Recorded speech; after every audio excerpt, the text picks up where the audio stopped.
Hi my dear students, welcome to another session on your Plus 2 English course. In this session we are going to take up the last unit of that second block. It's a one-act play titled The Hour of Truth by Percival, Wilde, an American author. You could see his photograph here. Percival Wilde, an American author. He was known for his plays and his detective stories. And this particular play, The Hour of Truth, is taken from his book. You could see it here. This book, The Question of Morality and Other Plays. It's a collection of one-act plays. What is a one-act play? A one-act play is a short drama, a short play that comprises of a single act. Usually, a play is divided into 4 or 5 acts, but a one-act play is so short that it ends in a single act.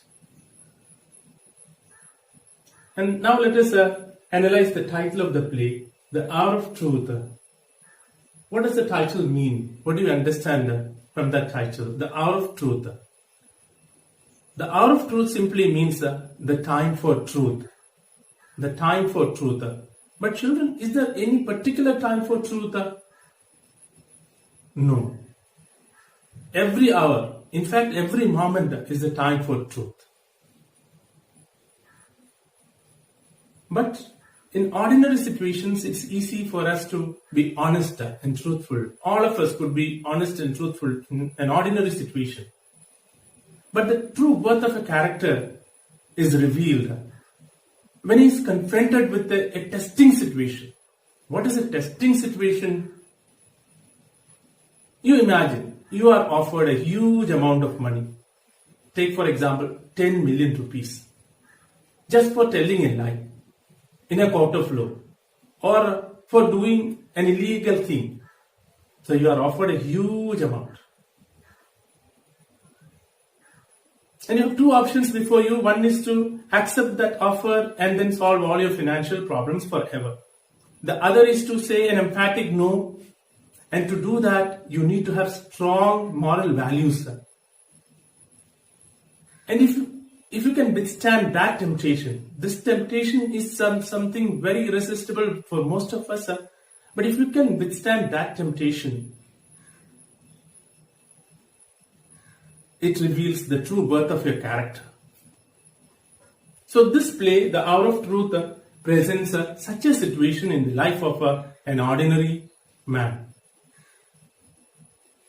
In fact, this play is a psychological study on the corrupting influence of money on people.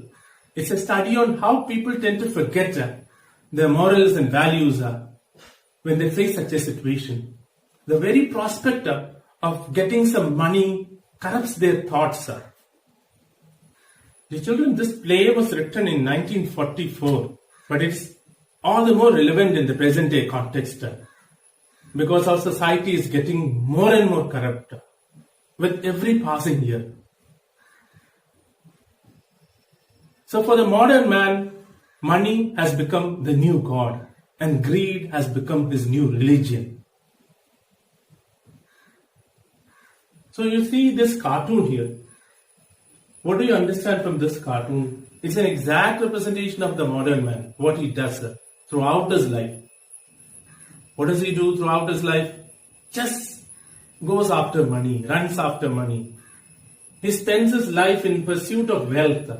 All his life he runs after money. And then finally, at the end of it all, he realizes the futility of what he has done. All the money he has earned is of no use to him. And he realizes it only at the end of his life. We need no money. After death, nobody needs any money. What we need is a 6 feet long pit to bury our dead bodies. But we modern men are not ready to accept this. And we often have a justification. We say, money makes the world go round. And we justify all our greed for money, we try to justify by saying money makes the world go round. So now let us see whether money makes the world go round or whether money ruins the whole world.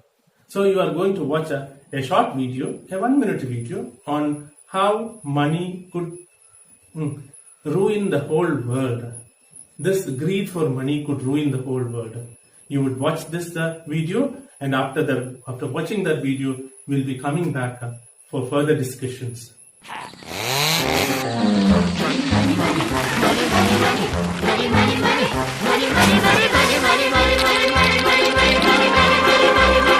If you're having any cold in the stove and you freeze in the winter and you curse to the wind at your face, when you haven't any shoes on your feet and your clothes seem better and you look 30 pounds underweight, when you go to get a word of advice from the fat little pastor, he will tell you to love evermore, but your hand against your back, rat-a-tat, at the window. At the window. See how love flies out the door. For money makes the world, the world, the world.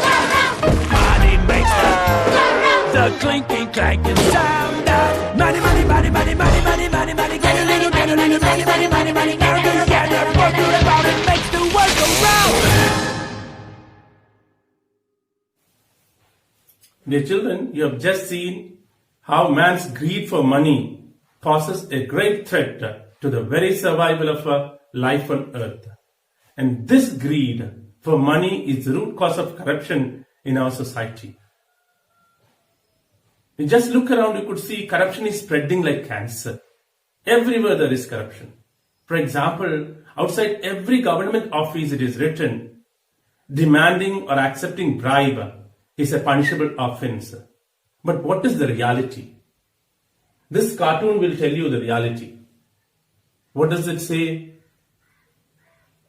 It says the harsh reality that you can't get anything done unless you grease the palm of everybody in that office.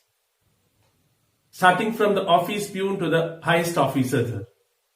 So to grease the palm means to bribe. So unless you pay bribe to those people, you can't get anything done. This has become the new normal. Everywhere you go, you come across such corrupt people. So what is the solution for this? How could we cure this cancer? So as we do in cancer treatment, can we remove the affected part?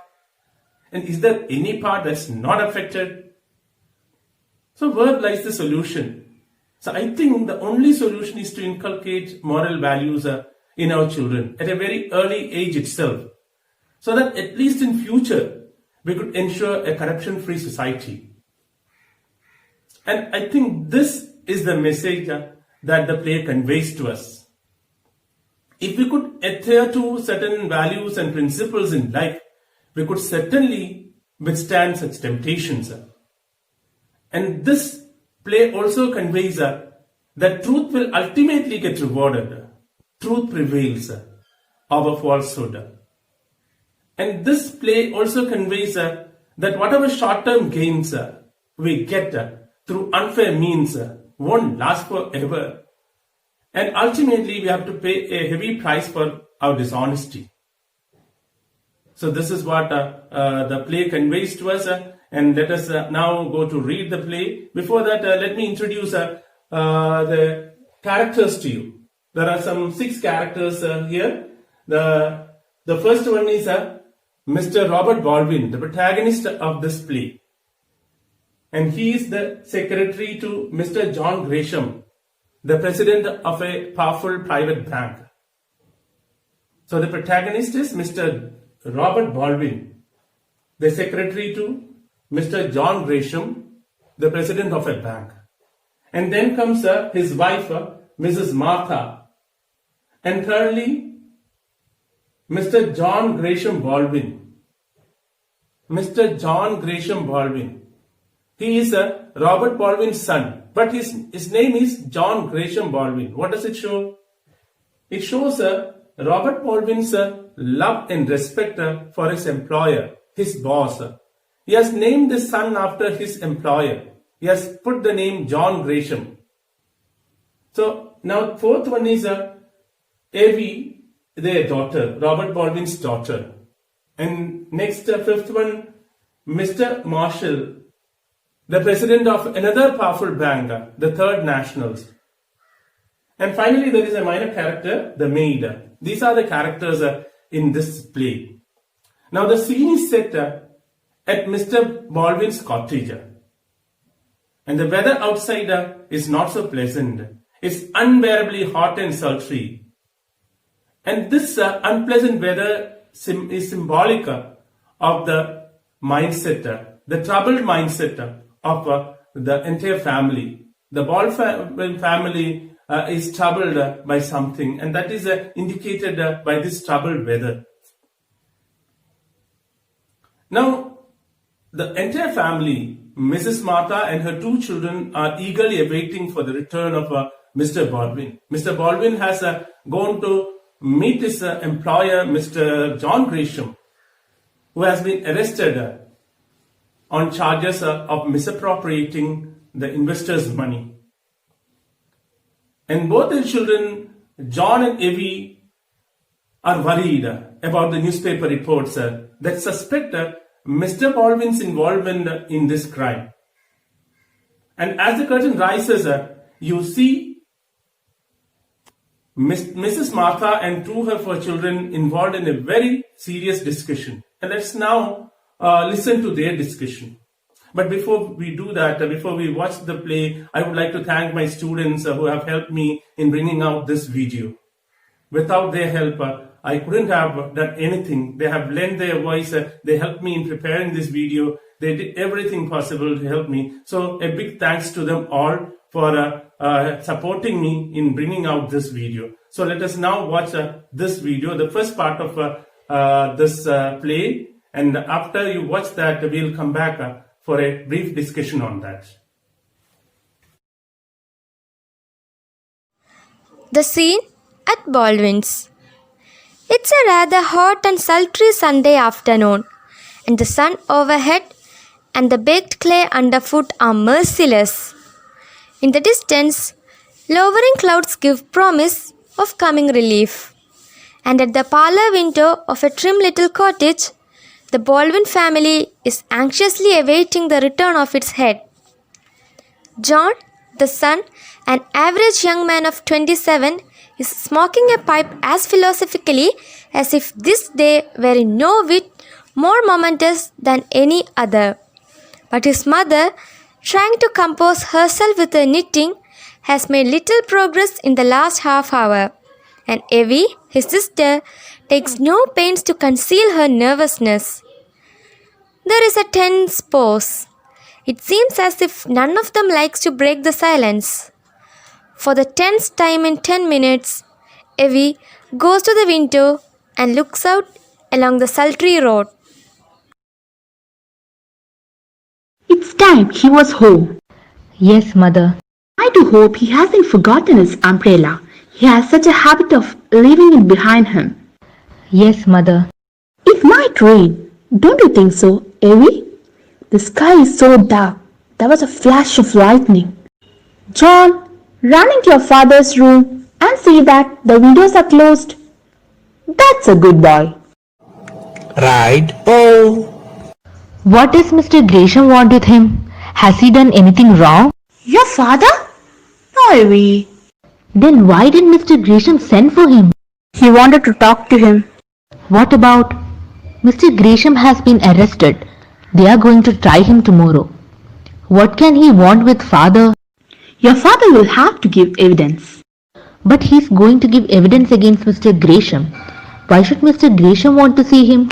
I don't know, Evie. You know, your father doesn't say much about his business affairs. I didn't know there was anything wrong with the bank until I saw it in the papers. Your father wouldn't tell me to draw my money out. He thought it wasn't loyal to Mr. Gresham. I did it of my own accord, against his wishes, when I suspected. Do you think that father had anything to do with the wrecking of the bank? You know him better than that, Evie. But did he know what was going on? You know what the papers are saying? They haven't been fair to him, Evie. Perhaps not. But they said he must have been a fool not to know. They said that only he could have known. He and Mr. Gresham. Why didn't he stop it? He was acting under Mr. Gresham's orders. Mr. Gresham's orders? Did he have to follow them? Maybe I don't believe your father ever did a wrong thing in his life. Not if he knew it was wrong. He found out by accident, found out what Mr. Gresham was doing. How do you know that? I don't know it. I suspect it. Something he said. You see, Evie, he can't have done anything wrong. They haven't indicted him. I met the assistant cashier yesterday. Donovan? Yes, Donovan. I saw him up at the athletic club. He said that nobody had any idea that there was anything wrong until the cash came. Donovan had been there 8 years. He thought he was taken care of for the rest of his life. He had got married on the strength of it. And then, one morning, there was a sign upon the door. It was like a bolt out of a clear sky. And father? He said the governor must have known. He will stand nobody else did. You see, father was closer to Gresham than anyone else. That puts him in a nice position, doesn't it? What do you mean, John? The governor is the only witness against John Gresham, and me named after him, John Gresham Baldwin, at your service. Your father will do his duty, John, no matter what comes of it. I know it, and I am not sure, but what if it's right? There is John Gresham, grown rich in 20 years, and the governor begging along as his secretary at $60 a week. Your father never complained. No, that's just the pity of it. He didn't complain. Well, he will have his chance tomorrow. He will go on the stand, and when he is through, they will put John Gresham where he won't be able to hurt anybody for a while. Wasn't satisfied with underpaying his employees? Had robbed his depositors? Serves him jolly well right. I don't think your father would like you to talk that way, John. Humph! Your father has nothing against Mr. Gresham. He will tell the truth. Nothing but the truth. Did you think I expected him to lie? Not, father. He will tell the truth. Just the truth. It will be plenty. There's father now. Dear children, you have just watched the first part of the play. You have seen how John and Evie differ from their mother in their attitude towards their father, Mr. Baldwin.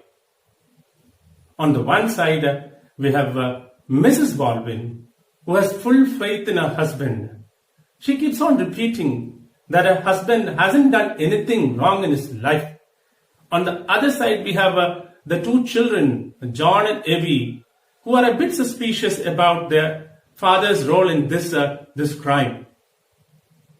Though they don't have the guts to say it openly, they point a finger of suspicion at their father, Mr. Baldwin. What do you think is the reason why they are so suspicious about their father? What makes them so suspicious about their father? They are suspicious because their father has just gone to meet Mr. Gresham, who has been arrested on charges of misappropriating his investors' money. So misappropriate means to illegally take someone else's money for one's own use. In Malayalam we say Thirimari Nadatha. So this is the charge against Mr. Gresham. He is the proprietor of a bank and he has misappropriated the investors' money. This is a serious charge. And he has been arrested on this charge of misappropriating the investors' money. So naturally, John and Evie are doubtful why their father should go and meet Mr. Gresham, especially when Mr. Baldwin is going to give evidence against Mr. Gresham. So just before the trial, he has gone to meet Mr. Gresham. So it arouses doubt in their mind. It's very natural. Imagine I am the prime witness in a case. Say for example a murder case. I am the prime witness in a murder case. And I am going to give evidence against the accused, against the murderer. And just before the trial, if I go to the jail and meet the accused, what would it mean? It would mean I am trying to negotiate with him. I am trying to help him escape from punishment. So naturally, John and Evie are a bit suspicious. They raise this question, why their father should go and meet Mr. Gresham in jail. So there are other factors also that contribute to their suspicion. There are other factors that add to their suspicion. One is reports in newspapers. What do newspapers say about Mr. Baldwin's involvement in the crime? All newspapers say Mr. Baldwin must have been a fool not to know what was happening in the bank. They say Mr. Baldwin must have known what Mr. Gresham was doing with the investors' money. So there is another reason that adds to their suspicion. The words of Mr. Donovan. Who was Donovan, and what did he say about Mr. Baldwin's involvement in this crime? Mr. Donovan was an employee of that bank, and he had been working in that bank for 8 years when the bank closed. And John met him at the athletic club, and Donovan said that Mr. Baldwin must have known about this crime because Mr. Baldwin was so close to Mr. Gresham. He was closer to Mr. Gresham than anybody else. So these are all the factors that add to their suspicion. Now they suspect that their father also has had some involvement, at least indirect involvement in this crime. So this part of the play ends with Mr. John expressing his desire to see that Mr. Gresham gets maximum punishment. He's so angry with Mr. Gresham. What makes him so angry with Mr. Gresham? Why John is so angry with Mr. Gresham? He's angry because Mr. Gresham has grown filthy rich in just 20 years by exploiting his employees. This is what Mr. John thinks. Mr. John thinks that Mr. Gresham has grown rich in 20 years just by exploiting his employees. All these years he has been underpaying his employees. Even his own secretary, Mr. Baldwin, was paid just $60 a week. And to add to that, now he has robbed his depositors as well. So John wants to see this man, Mr. Gresham, punished. He wants to see this man getting maximum punishment. And he wants his father to give his evidence against Mr. Gresham so that he gets maximum punishment in this case. So dear children, in this part of the play, we audience are also a bit confused. This first part serves a very clear purpose. It builds up suspense. And we are now very eager to know what the true nature of Mr. Baldwin is. And we want to know whether Mrs. Baldwin is right when she says her husband is a true, honest gentleman, or whether her children, John and Evian, are right when they suspect their father has had some involvement in this crime. So we are very eager to know that. So you could know that, you watch the next part of the play, and then we'll come back for further discussion on that.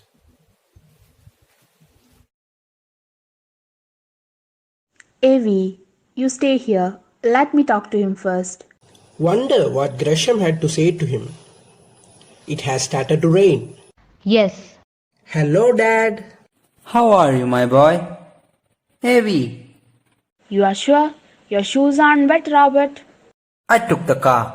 Not a drop on me. See? Well, Dad, don't you think it's about time you told us something? Told you something? I don't understand, John.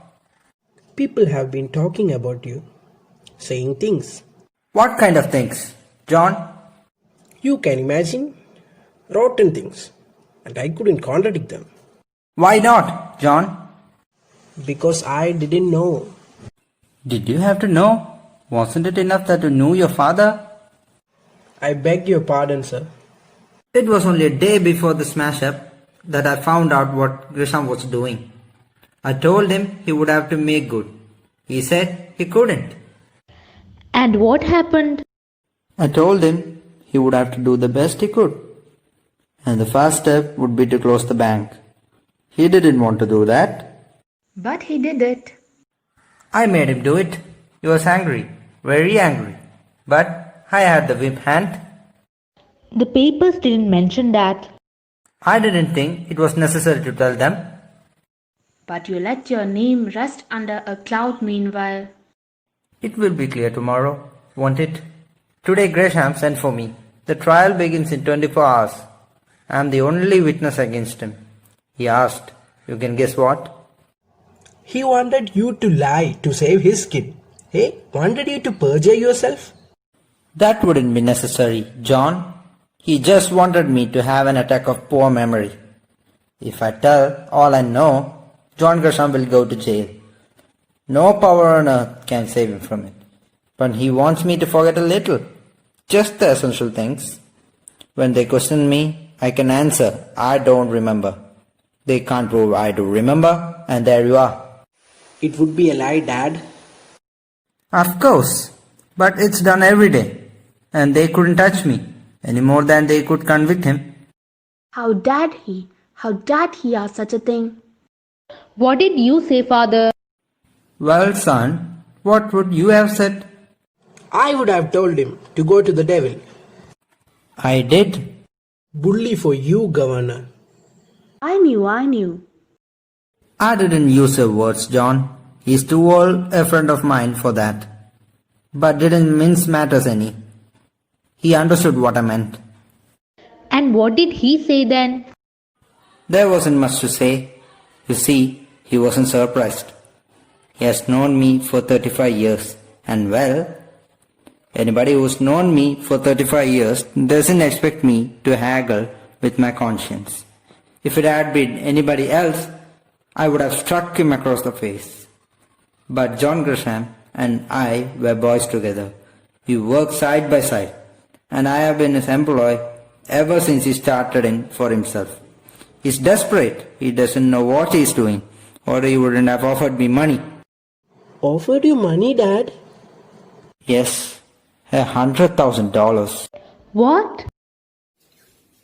Dear children, you have just watched that part of the play. You have seen how John questions his own father once he returns home after meeting Mr. Gresham. You have seen how John is a bit rude in his behavior with his father. John tells his father that it is time he told them something about what happened in the bank. He tells his father that he couldn't contradict when people told him bad stories, rotten stories about his own father, because he didn't know what actually happened in the bank. And what does this show about his attitude towards his own father? It shows his lack of faith in his father. It shows he suspects his father's involvement in the bank scam. And this finally compels Mr. Baldwin to speak up. This compels him to speak about what actually happened in the bank. And when did he first find out what Mr. Gresham was doing with investors' money? He found it out only a day before the smash-up.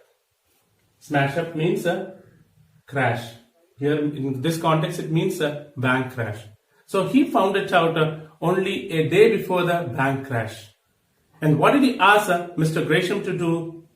Without any further delay, he told Mr. Gresham to close the bank. He told the first thing to do was to close the bank. And was Mr. Gresham willing to close the bank? He was not at all willing. He was very angry. And how did Mr. Baldwin make Mr. Gresham close the bank? Mr. Baldwin had the whip hand. So he forced Mr. Gresham to close the bank. Whip hand means positive control. So he had control over his master. So he forced Mr. Gresham to close the bank. And did Mr. Baldwin say these things to the papers, the newspapers? He never said these things to the newspapers because he didn't feel it was necessary. So Mr. Baldwin was very confident that he was innocent. So he didn't feel like telling this to others. Okay, now he tells his son that he went to Mr. Gresham because Mr. Gresham had sent for him. It was Mr. Gresham who sent for Mr. Baldwin. So what was Mr. Graham's request to his old friend? What did he request Mr. Baldwin to do to save him from punishment? He requested Mr. Baldwin to have a poor memory, to have an attack of poor memory. He told Mr. Baldwin to say 3 words in the court. I don't remember. And just those 3 words could save him from punishment. This was his request to his old friend Mr. Baldwin. Was Mr. Baldwin ready to accept this request? He was not at all willing because he couldn't think of compromising on his principles. And how much did Mr. Gresham offer Mr. Baldwin for saying these 3 words? I don't remember. How much was offered? A huge amount was offered, $100,000. And was Mr. Baldwin ready to accept this offer? No. Even when such a huge amount was offered, he was not ready to compromise on his principles. So, dear children, here you see Mr. Baldwin standing tall in front of his children.